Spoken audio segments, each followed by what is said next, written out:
Kalau dari perspektif psikologi kan berarti Pak Jokowi merasa tidak aman, tidak secure ya. kalau dia sudah tidak berkuasa. Karena itu dia perlu siapkan putra mahkota yang melindungi gitu, kira-kira gitu. Perlu memastikan bahwa yang akan menggantikan dia akan melindungi dia. Iya. Tuh. Itu akan kandas kalau saya tidak punya pengaruh lagi, karena kalau saya tidak jadi presiden saya udah nggak punya pengaruh. Barangkali rakyat juga udah lupa. Jadi kalau anak saya mau maju di Jakarta ntar nggak ada yang bisa bantu itu. Iya. Selesai saja sampai Solo gitu. Ya, nah jadi memang ada insting politik untuk seperti itu.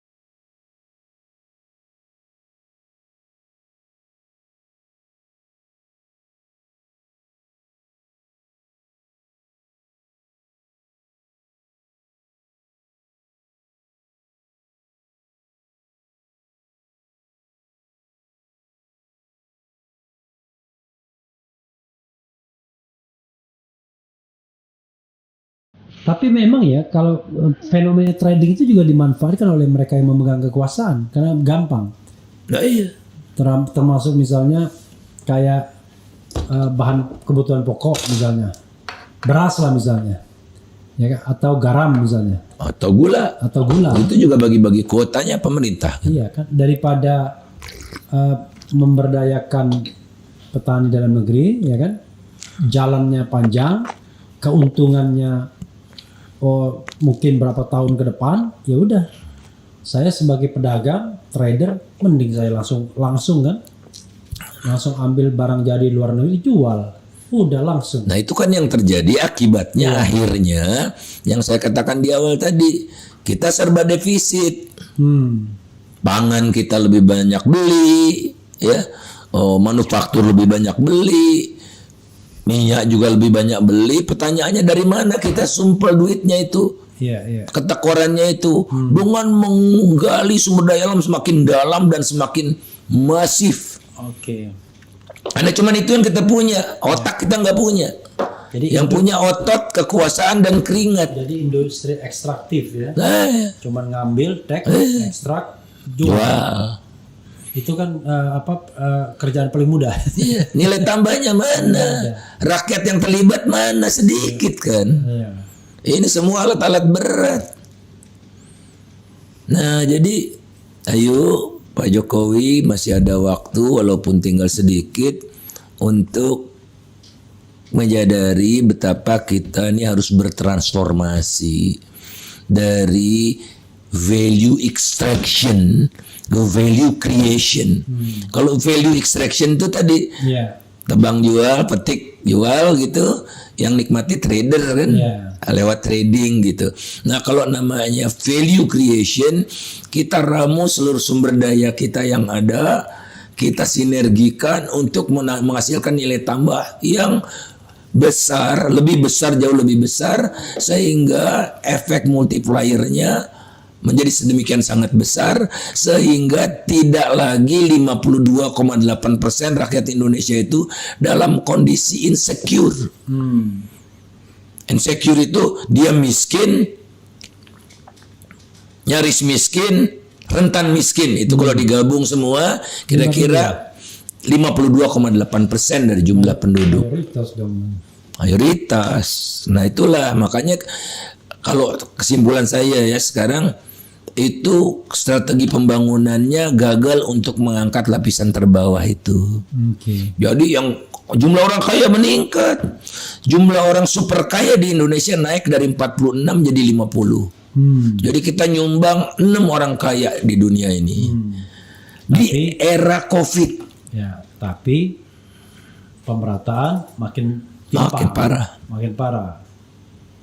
Makanya kalau kita bicara 4.000 balik tadi sudah kecil jumlahnya, tapi kalau kita lihat fakta distribusinya tambah parah lagi antara pendapatan yang terendah sama yang tertinggi. Jomblangnya Ya itu namanya Material Power Index. Ya saya ingat ya, 5 tahun yang lalu, pas 10 tahun yang lalu itu 400.000 kali. Iya. Beda antara Orang terkaya, kekayaan terkaya 40 orang terkaya digabung jadi satu. Dibandingkan dengan rata-rata penduduk Indonesia kekayaannya itu 400 ribuan kali. Kemudian naik 500 ribuan kali, sekarang 700 ribuan kali. Naiknya tuh kencang. Jadi kayak lompat. Kemudian ada juga Wealth Concentration Index. Itu juga indeksnya kita nomor 7 terbesar di dunia, terkonsentrasi di dunia nomor 7. Oke. Jadi kalau jadi consolidated, tapi consolidatednya di tangan segelintir orang. Dan uangnya itu ditaruhnya yang nggak aman kan di Indonesia. Niscaya sebagian besar ditaruh di luar. Nah itu yang diburu-buru lewat tax amnesty segala macam itu. Dan itu menambah tekanan fiskal ketika uang yang realnya harusnya ada di Indonesia, tapi tiba-tiba ditaruh di tempat asing, itu kan berarti kan tidak. Ya itu kan kira-kira seperti jantungnya bocor. Iya. Jadi dia kemampuan memompakan jadi lemah kan. Ya karena ada yang bocor. Iya.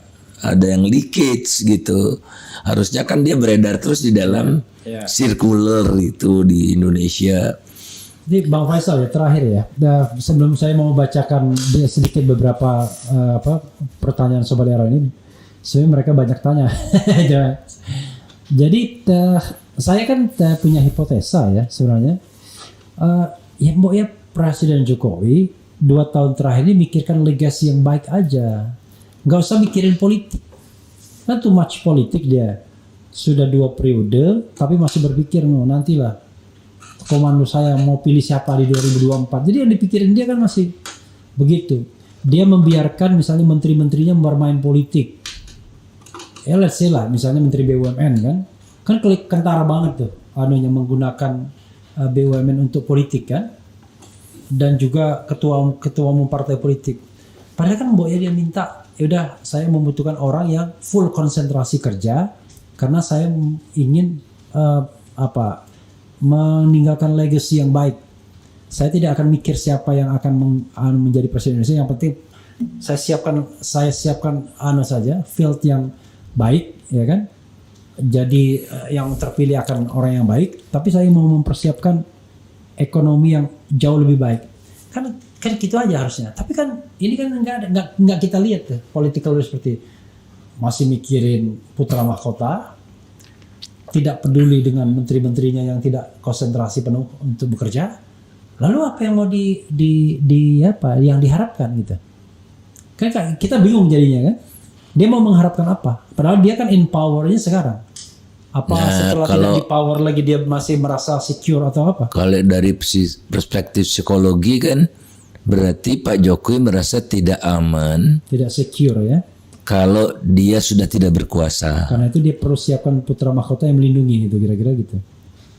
Perlu memastikan bahwa yang akan menggantikan dia akan melindungi dia. Iya. Tuh.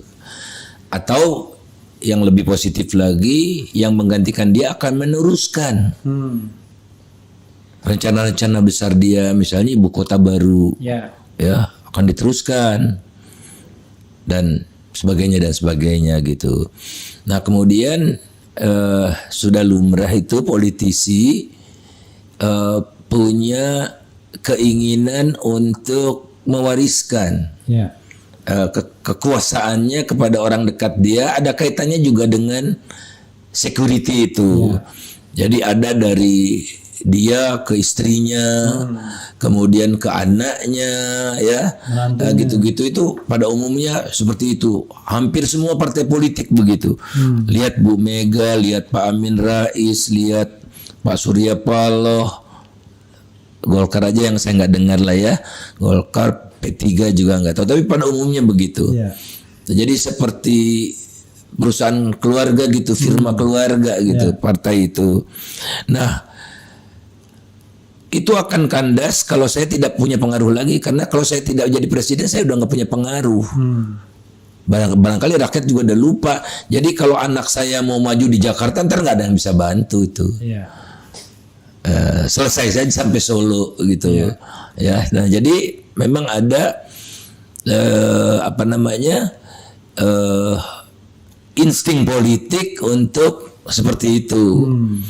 Ya, banyak juga sebetulnya yang tidak seperti itu ya. Nah jadi yang bagi saya itu insecurity itu, karena sebetulnya saya misalnya ya diminta Kejaksaan Agung itu untuk jadi saksi ahli kasus minyak goreng, saya menolak. Iya.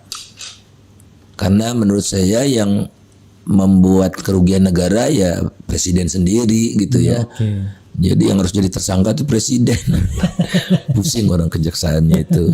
Jadi nggak jadilah saya jadi apa saksi ahli itu sama ya. kereta cepat juga kan, perpres dulu. Ya jadi banyak sebetulnya masalah-masalah hukum yang Di-trigger karena kebijakan. di-trigger karena kebijakan itu.